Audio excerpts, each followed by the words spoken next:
santimlik halkamıza 7'şer metre 16 adet ipi bu şekilde takıyoruz. Böyle geçiriyorum. Önce arkaya atıyoruz ipi, sonra önden içinden geçirip bağlıyoruz.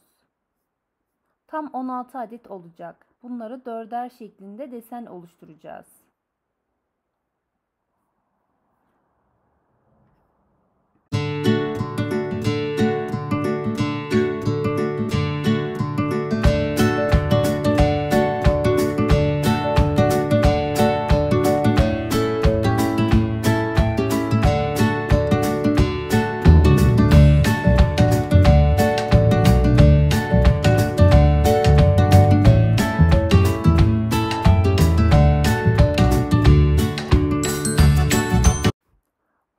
Adet taktığımız ipleri böyle kare düğümler yaparak devam edelim. Önce kare düğüm yapıyorum. 4'e böldüm.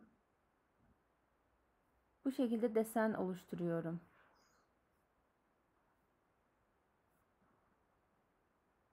İki taneye kare düğümü önce attım.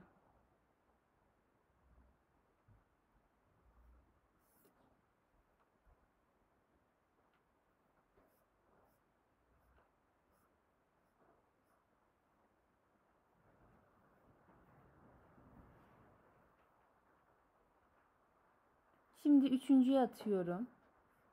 Bu şekilde bir desen oluşturacağım. Hepsinin başını bu şekilde yapacağım.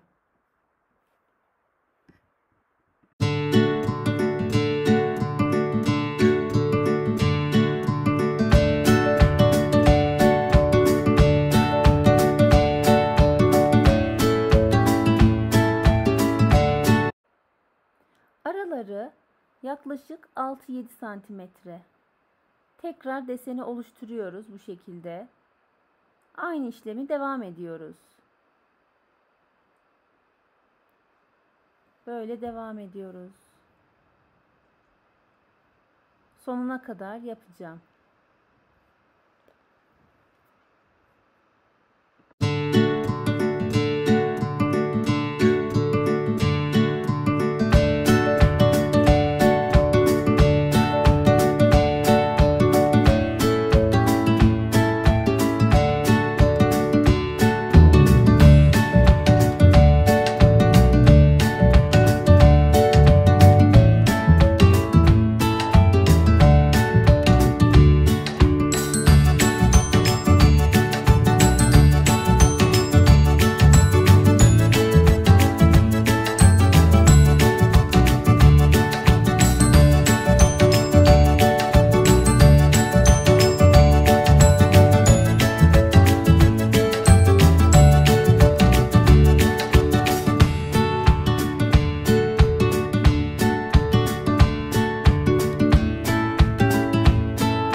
Desen oluşturduktan sonra 30'luk çemberimizi bu şekilde aldım ve arkadan geçirerek düğümleri atıyorum.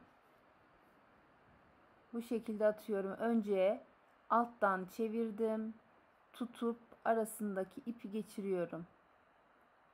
Bir kişiden yardım alınız. Biri tutsun. Sonra siz bu şekilde önden bir iki tanesini sabitlediğiniz zaman karşılıklı önlü böyle geçirebiliriz. Arasından geçirdim. Hepsini bu şekilde bağlayacağız.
arka taraf 110, ön 130 olsun.